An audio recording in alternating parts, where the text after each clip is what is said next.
Hello, welcome to today's video. I hope you're having a wonderful day today, and if you're not, I hope this video can bring you a little bit of comfort. So in today's video, I wanted to do another Brothers Grimm storytelling.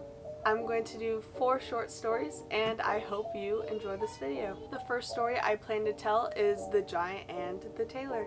A certain tailor who was great at boasting but ill at doing took it into his head to go abroad for a while and look around the world. As soon as he could manage it, he left his workshop and wandered on his way, over hill and dale, sometimes hither, sometimes thither, but ever on and on.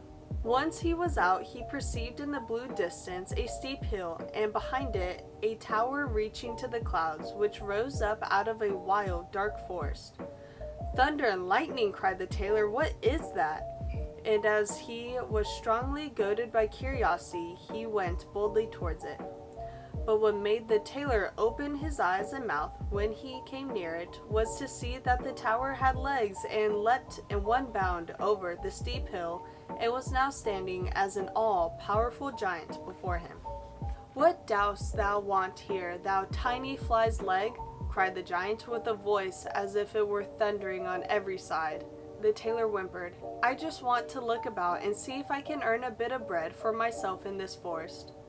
"If that is what thou art after," said the giant, "thou mayest have a place with me." "If it must be, why not? What wages shall I receive?" "Thou shalt hear what wages thou shalt have. Every year 365 days, and when it is leap year, one more unto the bargain. Does that suit thee?" "All right," replied the tailor, and thought in his own mind, "A man must cut his coat according to his cloth. I will try to get away as fast as I can."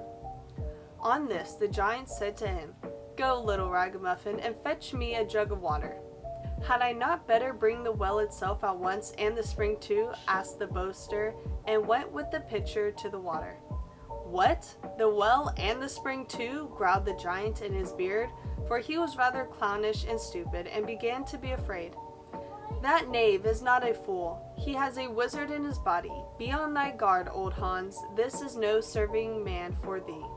When the tailor had brought the water, the giant bade him go into the forest and cut a couple of blocks of wood and bring them back.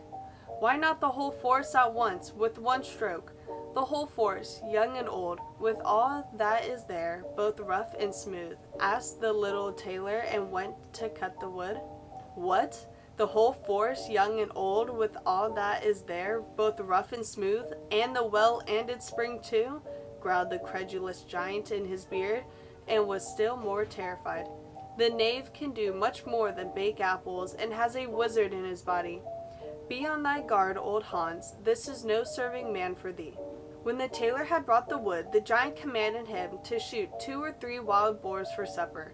"Why not rather 1,000 at one shot, and bring them all here?" inquired the ostentatious tailor. "What?" cried the timid giant in great terror. "Let well alone tonight, and lie down to rest." The giant was so terribly alarmed that he could not close an eye all night long for thinking what would be the best way to get rid of this accursed sorcerer of a servant. Time brings counsel.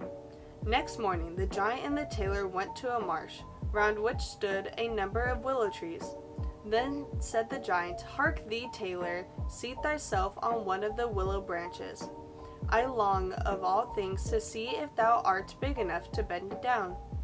All at once the tailor was sitting on it, holding his breath, and making himself so heavy that the bow bent down.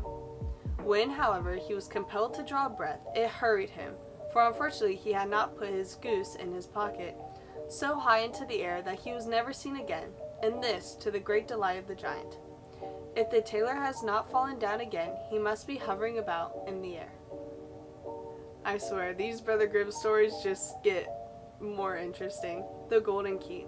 In winter time, when deep snow lay on the ground, a poor boy was forced to go out on a sled to fetch wood. When he had gathered it together and packed it, he wished, as he was so frozen with cold, not to go home at once, but to light a fire and warm himself a little. So he scraped away the snow, and as he was thus clearing the ground, he found a tiny gold key. Hereupon he thought that where the key was, the lock must also be, and dug into the ground and found an iron chest. If the key does but fit it, thought he, no doubt there are precious things in that little box. He searched, but no keyhole was there. At last, he discovered one, but so small that it was hardly visible. He tried it, and the key fitted it exactly.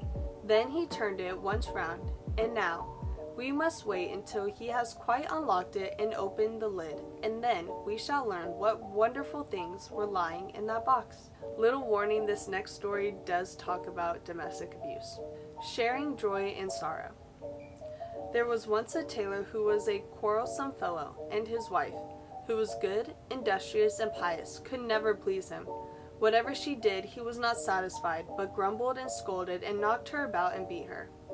As the authorities at last heard of it, they had him summoned and put in prison in order to make him better. He was kept for a while on bread and water and then set free again.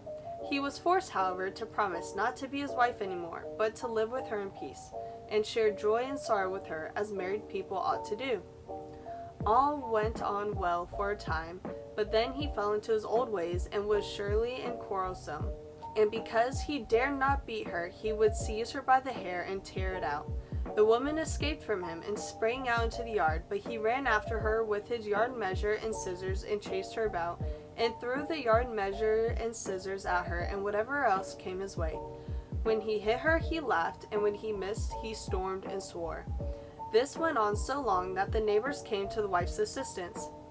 The tailor was again summoned before the magistrates and reminded of his promise.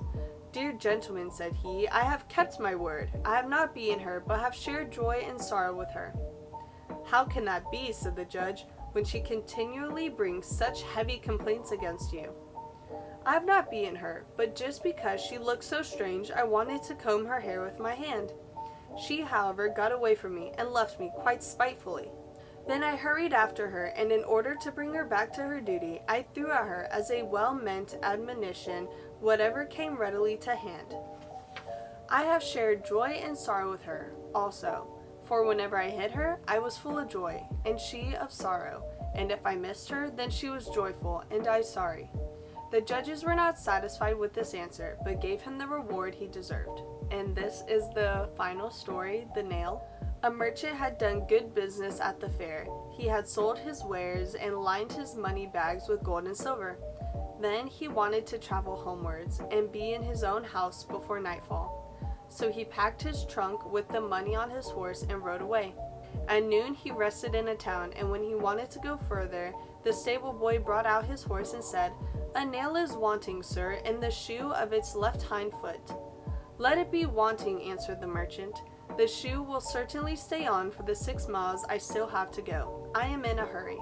In the afternoon, when he once more alighted and had his horse fed, the stable boy went into the room to him and said, "Sir, a shoe is missing from your horse's left hind foot. Shall I take him to the blacksmith?" "Let it be wanting," answered the man. "The horse can very well hold out for the couple of miles which remain. I am in haste." He rode forth, but before long the horse began to limp. It had not limped long before it began to stumble, and it had not stumbled long before it fell down and broke its leg.